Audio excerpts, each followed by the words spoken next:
Hello friends, this side स्नेह। और आज हम पोस्ट स्पेसिफिक सब्जेक्ट करने जा रहे हैं जो स्पेशल एजुकेशन है। 2014 का पेपर है।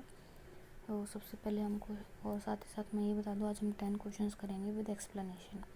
द फर्स्ट जनरेशन लर्नर में experience the greatest difficulty with options हैं writing worksheets, self study, long answer question, learning the first language. तो हमारा आंसर आएगा सेल्फ स्टडी। और इस क्वेश्चन में हमारा जो हमें पता करना है वो है हमारा फर्स्ट जनरेशन लर्नर क्या होते हैं। तो फर्स्ट जनरेशन जो लर्नर होते हैं वो लर्नर हैं पहले अपने फैमिली में जो फॉर्मल एजुकेशन गेट करते हैं या लेते हैं। ठीक है, they must get there education in regular school, और ये रेगुलर स्कूल में अपनी एजुकेशन करते हैं। साथ ही लेकिन ये फेस करते हैं बहुत सारी difficulties in comparison to secondary and third generation learners. और जो बच्चे ये डिफ़िकल्टीज़ फेस करते हैं वो हो सकती हैं, क्या चैलेंजेस हो सकते हैं। इनको एक एडुकेट मोटिवेशन नहीं मिल पाता है अपने एकेडमिक स्टडीज़ को परस्यू करने में। साथ ही साथ फैमिलीज़ भी हैं, जो इनकी फैमिलीज़ हैं वो भी इतनी इंथुसियास्टिक नहीं होती हैं ताकि वो कि उनको मोटिवेट कर सकें या फिर पढ़ा सकें, टुवर्ड्स एजुकेशन मोटिवेट कर सकें। साथ ही साथ इनके घर में भी स्पेस फैसिलिटीज़ इतनी एडुकेट नहीं हो सकते कि ये अलग बैठ के इंडिपेंडेंटली पढ़ सकें या कोई इन्हें पढ़ा सके। क्यों पढ़ा तो सकते ही नहीं है, क्यों फर्स्ट जनरेशन लर्नर हैं, खुद ही पढ़ने वाले हैं, अकेले हैं। इनका जो एक्सपोजर है आउटसाइड वर्ल्ड के लिए वो भी कम होता है।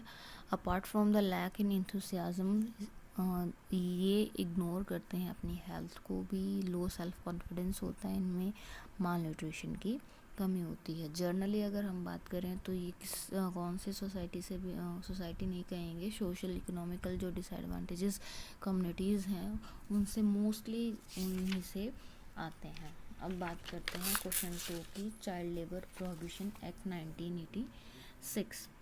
यहाँ से हम क्वेश्चन याद कर सकते हैं। अगर क्वेश्चन बन के आता है कि चाइल्ड लेबर प्रोहिबिशन एक्ट कब आया था, तो ये आया था हमारा 1986 में। ये क्या बोलता है कि prohibition all types of children up to 14 years of age of child, prohibit child labor in risk taking works only, prohibits child labor during school hours only, prohibits child labor by imposing the responsibility of children's education on the employ. तो इसका option हमारा ठीक होगा वो है prohibition all type of child labour up to 14 years of age of child. अब आता है हमारा क्वेश्चन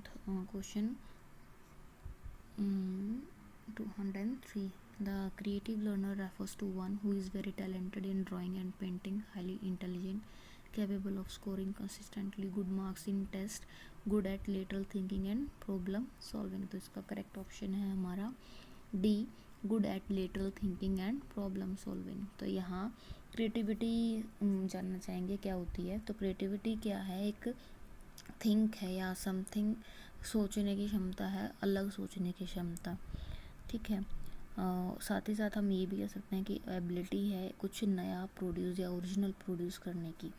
ठीक है, क्रिएटिव लर्नर अगर हम बात करते हैं उसकी क्वालिटीज़ के बारे में, कैरेक्टरिस्टिक्स के बारे में, तो वो हो सकती हैं good at divergent and lateral thinking. Lateral thinking और डाइवर्जेंट थिंकिंग को हम एक मान सकते हैं कि अलग अलग दिशाओं में वो सोचता है। साथ ही साथ डेवलप्ड प्रॉब्लम सॉल्विंग एबिलिटीज़ होती हैं उसमें, समथिंग जो क्रिएट ओरिजिनल या फिर इमेजिनेटिव आइडियाज़ क्रिएट करता है, उसमें ये एबिलिटी होती है। सेंस ऑफ अवेयरनेस बहुत ज़्यादा होती है, क्यूरियस और इम्पल्सिव नेचर के होते हैं, फास्ट लर्नर होते हैं और इनकी मेमोरीज भी काफ़ी अच्छी होती है और इनके आइडियाज़ की फ्लुएंसी भी बहुत अच्छी होती है। अब चलते हैं क्वेश्चन 104 में। The children of 6 to 11 years become proportionally thinner because they do a lot of exercises, gain height during periods, eat junk food, watch a lot of television। तो इसका ऑप्शन हो सकता है हमारा, हो सकता नहीं है, do a lot of exercises.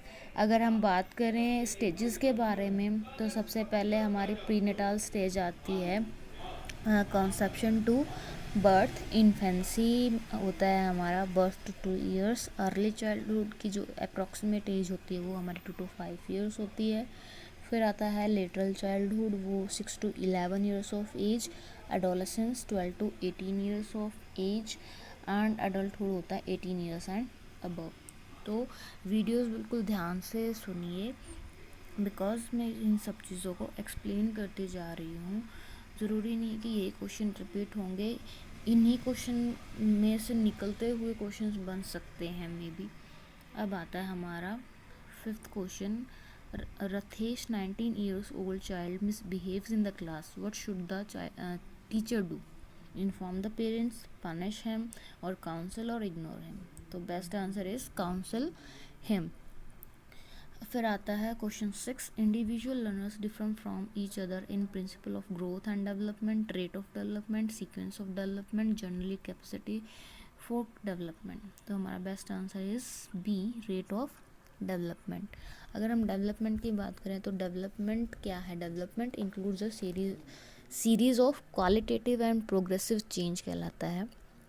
तो हम अगर उसको डिफाइन करना चाहें डेवलपमेंट को, तो ये क्या है? Development can be defined as a change in the structure, thought और behaviour of a person that occurs as function of both biological and environmental issues. अब हम बात कर लेते हैं इसके प्रिंसिपल्स की, जो डेवलपमेंट के प्रिंसिपल्स हैं। तो पहला प्रिंसिपल आता है हमारा कॉन्टिन्यूटी। तो इसको हम अगर समझना चाहें तो कॉन्टिन्यूटी की क्या है प्रिंसिपल ऑफ कॉन्टिन्यूटी, तो जो हमारा डेवलपमेंट है वो कब से स्टार्ट हो जाता है? फ्रॉम कॉन्सेप्शन एंड तक, जब हमारी डेथ हो जाती है तब तक चलता रहता है। फिर आता है second principle of individual differences. ये हम कहाँ से रेफ़र कर सकते हैं कि जो डिफरेंसेस हैं हेरिडिटरी ट्रेट्स और एनवायरनमेंट में, तो उसकी वजह से इंडिविजुअल डिफरेंसेस आते हैं, क्योंकि हेरिडिटरी ट्रेट्स अलग हैं, एनवायरनमेंट अलग अलग मिलता है। फिर आता है प्रिंसिपल ऑफ सिक्वेंशियलिटी, मीन्स सीक्वेंस में। तो अगर इसमें एग्जांपल दिया जाए तो सेफेलोकॉइडल जो टेंडेंसी है और प्रॉक्सिमोडिस्टल जो टेंडेंसी है वो इसके अंडर आते हैं। तो सेफेलोकॉइडल जो टेंडेंसी है वो क्या होती है? लॉन्गिट्यूडनल, मीन्स लॉन्ग चलती है, लॉन्ग में, long means head to foot. और जो प्रॉक्सिमोडिस्टल टेंडेंसी है वो होती है सेंटर टू एक्सट्रीम्स में। Principle of generality to specificity, from, तो इसका हम एग्जांपल दे सकते हैं from general responses to exhibiting specific behaviours. Principle of inter relation means किस में इंटर रिलेट कर सकते हैं? Like physical, cognitive, affective, social and moral aspects में जो इंटर रिलेशन है आपस में, उसको हम प्रिंसिपल ऑफ इंटर रिलेशन में बता सकते हैं, इसका एग्जांपल दे सकते हैं। फिर आता है प्रिंसिपल ऑफ इंटरेक्शन, कैसे इंटरेक्ट करता है बच्चा। तो इंटरेक्शन फोर्सेस जो इनसाइड और आउटसाइड हैं बच्चे की, हेरिडिटरी और एनवायरनमेंट की, उनमें इंटरेक्शन होना। फिर आता है principle of differentiation in rate. Differentiation का मीन्स ये क्या इंडिकेट करता है कि हर एक जो इंडिविजुअल है डिफरेंट है रेट ऑफ डेवलपमेंट में। जैसे कि जो गर्ल्स हैं वो जल्दी ग्रो करती हैं या फास्टर ग्रो करती हैं then boys at the early stage of development. फिर आता है principle of integration of all aspects like physical, mental, social and emotional and moral जो हमारे एस्पेक्ट्स हैं उनमें इंटीग्रेशन होना। प्रिंसिपल ऑफ प्रेडिक्टेबिलिटी, प्रिडिक्ट करना किसी भी पैटर्न को, या किसी भी पैटर्न में यूनिफॉर्मिटी है, या फिर डेवलपमेंट का जो सीक्वेंस है वो हम कह सकते हैं इस चीज़ को इंडिकेट करता है कि जो लर्नर का बिहेवियर है, अगर हम एग्जांपल दें कि जो लर्नर का बिहेवियर है वो उसको प्रिडिक्ट किया जा सकता है कहीं बहुत ज़्यादा एक्सटेंट के अंदर। ठीक है, अब है हमारा 7th क्वेश्चन।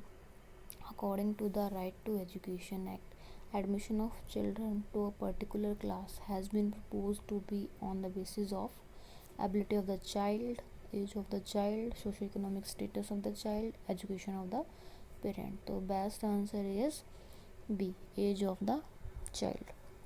अब हम यहाँ पे एक और क्वेश्चन निकाल सकते हैं कि जो हमारा RTE एक्ट है, यानी कि right of children to free and compulsory education का जो एक्ट है वो हमारा आया था 2009 में अंडर आर्टिकल 21A।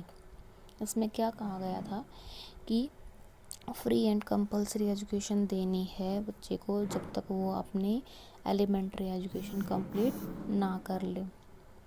सेकंड बात, अगर हम इस पॉइंट में अगर निकालें, कंपलसरी का मतलब क्या है, कोई भी ऑब्लिगेशन नहीं होना चाहिए और अप्रोप्रिएट गवर्नमेंट स्कूल्स या गवर्नमेंट एडेड स्कूल्स इसको प्रोवाइड करवाएंगे फ्री एजुकेशन।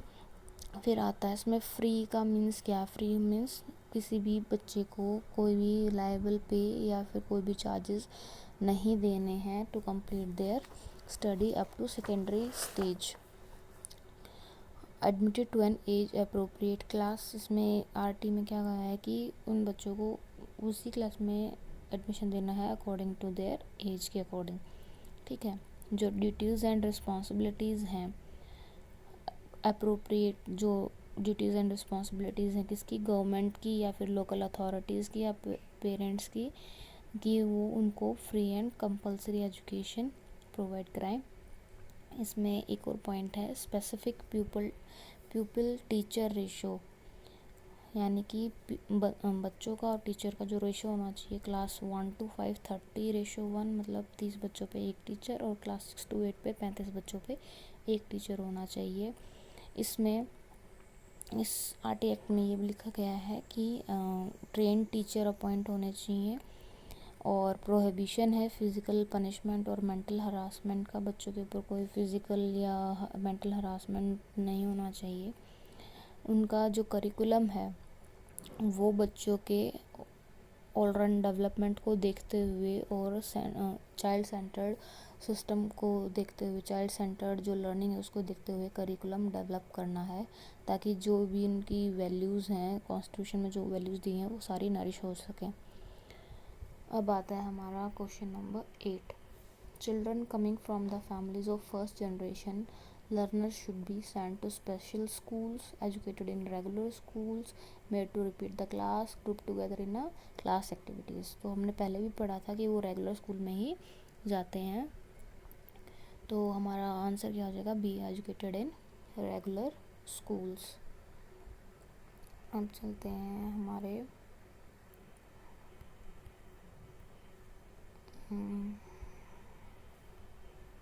क्वेश्चन नंबर 9 पे। एक मिनट, मैं इसको थोड़ा बड़ा कर लेती हूँ।